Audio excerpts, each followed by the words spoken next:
Good morning, everybody. Thanks for being here again this morning. I appreciate it. I wanted to open up our time together today by really telling you about some of the tensions and challenges we're having in the city. And I'm just going to let my guard down a little bit and share with you some thoughts. I had someone send me a devotional. And a lot of people are coping with all the challenges of COVID right now in different ways. For me, I rely a lot on my faith, and the title of it was called "Mourning for Your City," and I feel a little bit of that right now. I feel like I'm mourning for the city, for the challenges that we're experiencing as a city, for the stories I'm hearing, and the people who are reaching out to me, the business owners, those being affected by layoffs.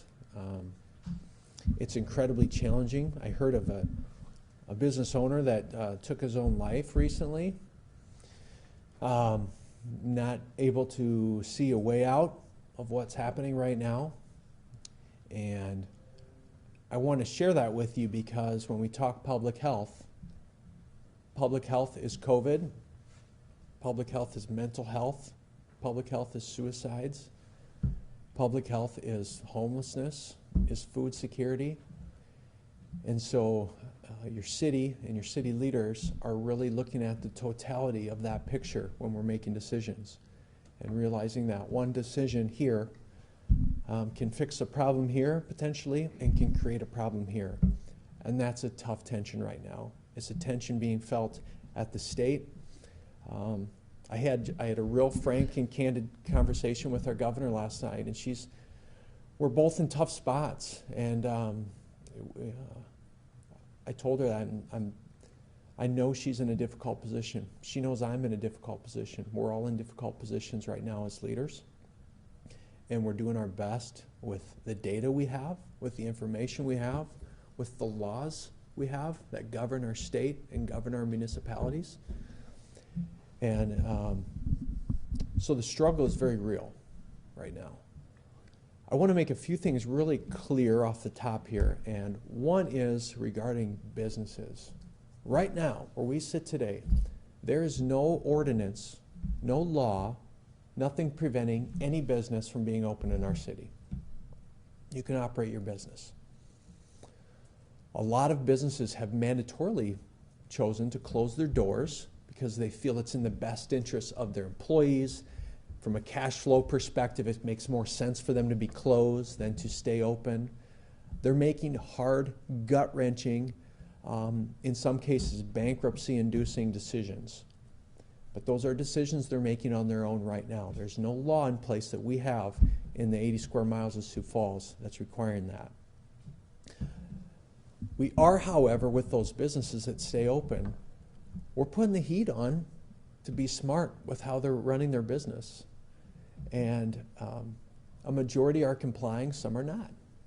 And that's what's forcing our hand on what we need to do as a city to ensure that compliance, and what we need to do as a state even to ensure that compliance. We have a Board of Health meeting today at 2 o'clock that the Board of Health has the regulatory and authority to make the recommendation to our council to encourage stricter action in our business community. I want you to know that there's no law, no ordinance, no regulation that's going to be put in place today. That Board of Health meeting is, they're going to be learning. It's going to be an educational session for them. They're going to be learning about the laws. They're going to be learning about their jurisdiction, State Department of Health's jurisdiction, but they're not going to be passing any law. Nor will our council meeting at 4 o'clock. There's not going to be any law that's going to be passed for the city. That's an informational meeting. So we're using these meetings today to educate these leaders in our city on the current situation. And so that's my little note of just reassurance to our business community today, is that there's no action going to be taken today. You can stay open, but man, we're going to really be pinging you to operate your business in the most appropriate fashion right now. I'd love for you guys to attend. I'd love for the media to attend. We will be streaming it live. It will be very educational. I've been giving a master's crash course in civics daily on how government works and the authorities we have within government, and that will be covered today. You know, yesterday our governor issued an executive order with some COVID guidelines, and that executive order provided a baseline direction for businesses and healthcare organizations, local governments, kind of telling us what we should be doing during this pandemic. And that EO was issued following the announcement of 14 new cases of COVID that have been confirmed the past 2 days, which also pushed community spread into 3 counties confirmed in our state, Lyman, Hughes, and Beadle. Still no indications of that in the Sioux Falls MSA, the 4 counties in our MSA. So the EO that was issued, it really reinforces the recommendations of restriction on gatherings, not more than 10 people, things that we've continued to preach the last couple weeks. And also for businesses to get creative with their operations, built-in social distancing spaces, those sorts of things. So it very much puts a lot of onus on the business owners to operate responsibly. Over the past 2 weeks, I've had numerous conversations with mayors and county leaders. Just yesterday, on 2 separate conference calls, I bet between the 2 of them we had 40 plus mayors from across the state on this. They're all in a point where they're trying to figure out what makes best for their municipality to do here. I'll tell you that in Sioux Falls, and I have said this since I took office, I'm a data-driven guy. I need data. And I just got a text from Avera. They processed 200 tests yesterday. They have 500 pending. We're at the point now we're going to be getting some real data and some real numbers. And that is going to help our decision making tremendously. I can't overstate that. So we're going to remove emotion from decision making, and we're going to start being able to make decisions based on data, which is always the best way to make decisions. You know, we know that other counties and cities across our state are taking action on the local level right now. The challenge I'm having with that, and continue to have with that, is the patchwork approach to the legislation that's being enacted. So again, our Board of Health today that meets at 2, they could make a recommendation to our council to enact some sort of action. Our council could potentially approve that action.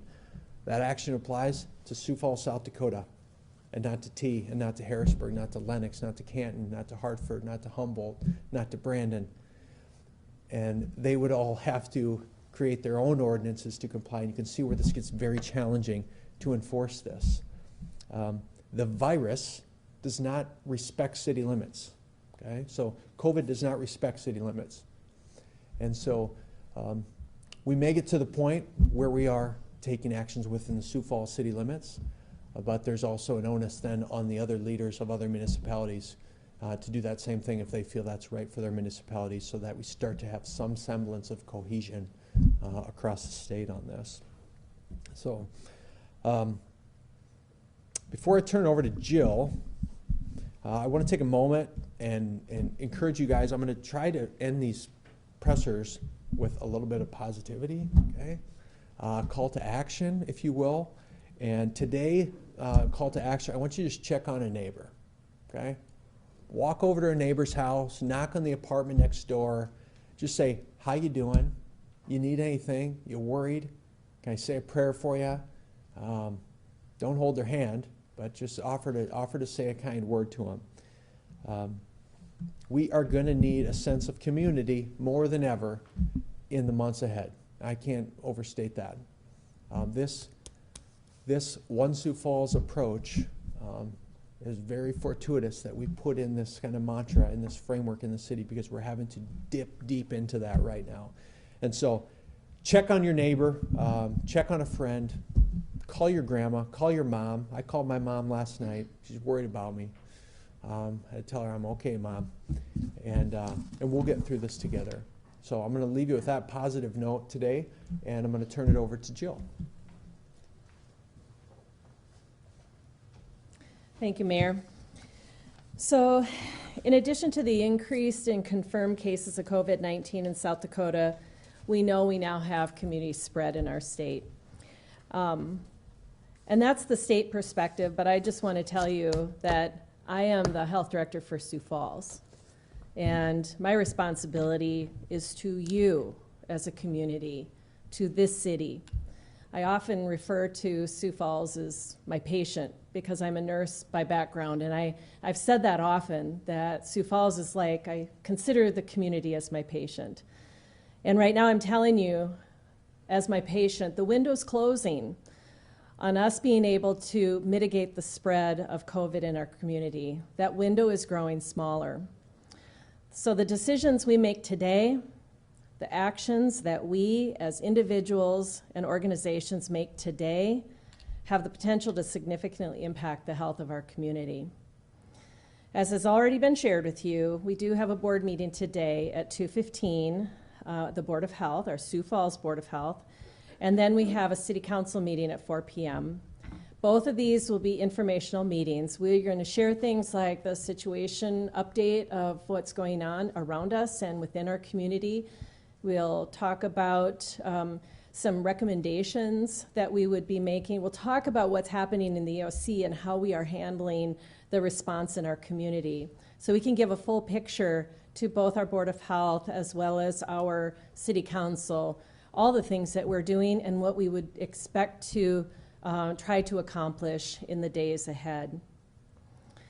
So there are a couple of discussion points in particular that we'll be talking about at the Board of Health meeting.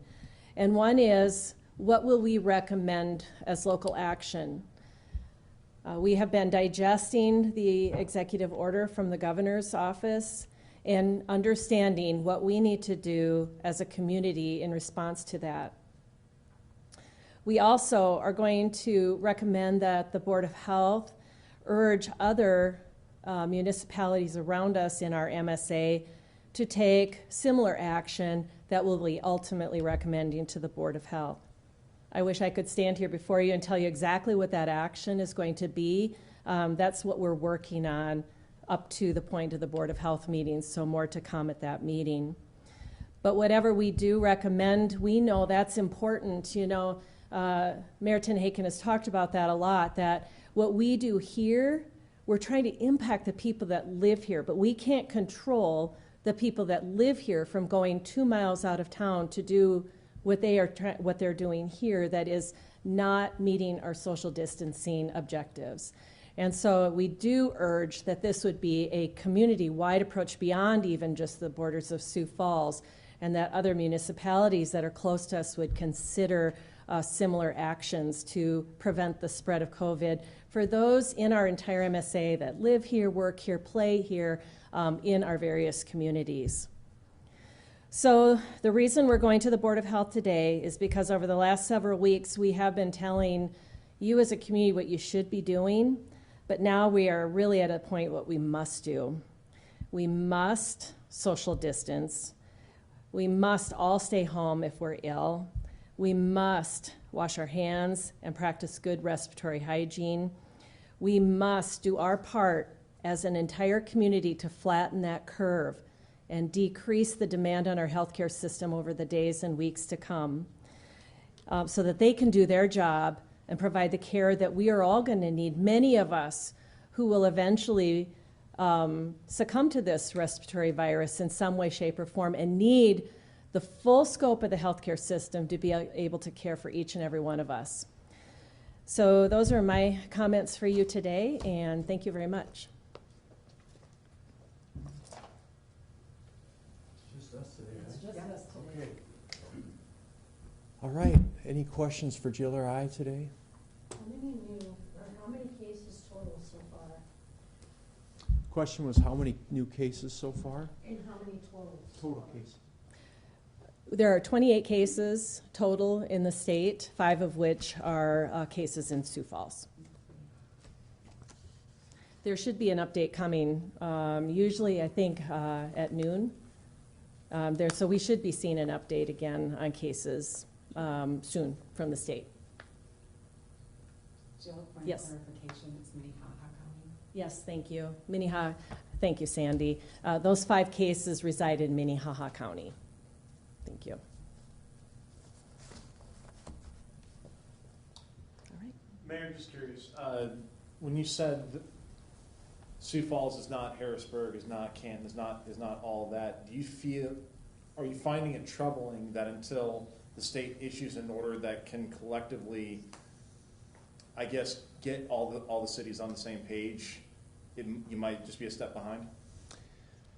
The question was talking about are we feeling a little behind that we can't have a unified approach in for instance, in our MSA, 4-county area, and we're handling this each individually at a local level.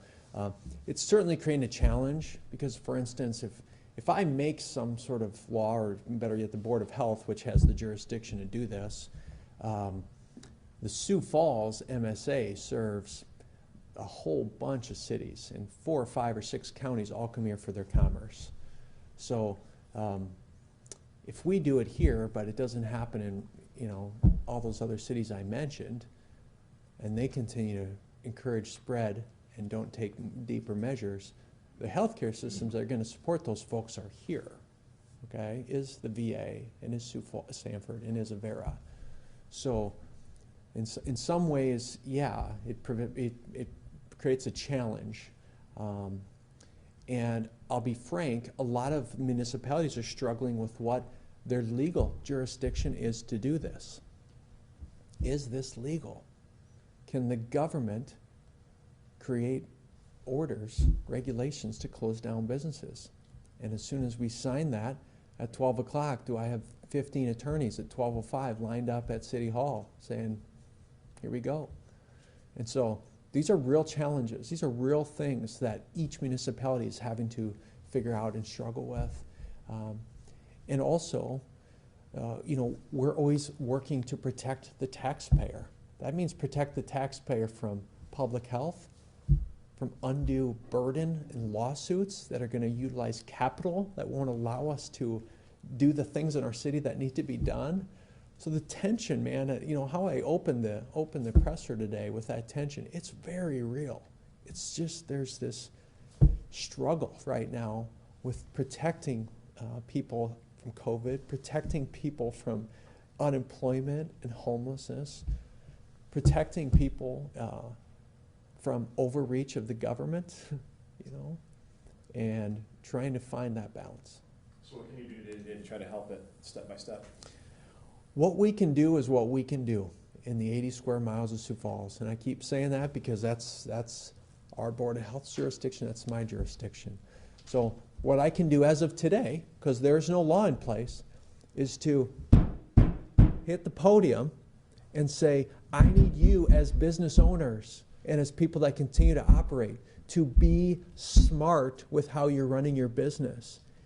And if you see businesses that you think are totally ignoring this and feel it's blown out of proportion and overhyped, 1, don't patronize them, and 2, let people know not to patronize them. And I hate to say that, but that's the role I have to play right now, is to say, don't patronize businesses that aren't following the rules, okay? But on the other hand, then I have to say, businesses aren't closed. I'm not mandating you to close. Stay open, because we haven't said you had to be closed. So you see this weird dynamic, and I got called out because I showed a couple parking lots. Not so much calling out the businesses, calling out the patrons. The patrons know better, okay? You guys know better right now. We'll get through this. Restaurants will be open again, and bars will be open again, and you can go to hockey games again. This is a moment in time right now that we're trying to deal with this. And we just have to be serious right now, okay? Let's do this right now. We can do it. We get more access to technology, resources, entertainment in our homes than in the history of mankind. Staying home is not hard. I couldn't help but think as I was on the run yesterday, what would Anne Frank be thinking right now? Okay, I was literally thinking about Anne Frank, looking down and saying, look at these people. They can't even stay home for 2 days. I mean, it's incredible. Look what they faced in the Holocaust and other things. And all we're asking is people to stay away from bars and restaurants and gyms. So, I'm kind of just bleeding my heart a little bit, but this is hard. This is the frustration I have right now.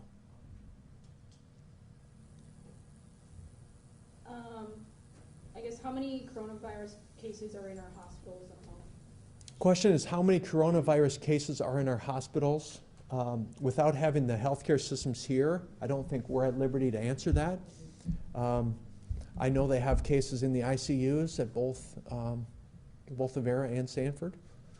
So, I don't know, can you answer then, I guess, are other patients from other counties coming to those hospitals, or would that be another question for those providers? that would be another question for Avera and Sanford. Are you guys having regular briefings like this with Avera and Sanford? Okay. There would be benefit to having them here, correct? Yeah. Okay. So we're going to make sure that that happens tomorrow. All right. No other questions? Sorry, one Yeah. more. Have you considered at least getting the county leaders together to extend the reach past this 80 square miles? Yes. I had a call yesterday with Mike Poppins and Jim Schmidt on Lincoln County. Gene Bender, chair of the Minnehaha County Commission. I know those commissions are all having one group collaboration discussion as commissions. Because county gives it even a little more teeth. What I don't know, and my attorney's standing in the back of the room, and maybe he can answer this, I don't know if counties have the authority to do what cities can do. Because we have police power, we have other things that we can enact. So counties are struggling with what their jurisdiction is to do some of these things. So that would be, to me, we're getting reports of COVID cases on a county by county basis. So we had 2 in Lincoln County or 2 in Beetle County, whatever. So it makes sense to approach it from a county standpoint instead of approaching like, well, Huron is in Beetle County. Well, a lot of other stuff's in Beetle County. So taking county measures does seem to make very practical sense in the approach here. All right, thank you guys.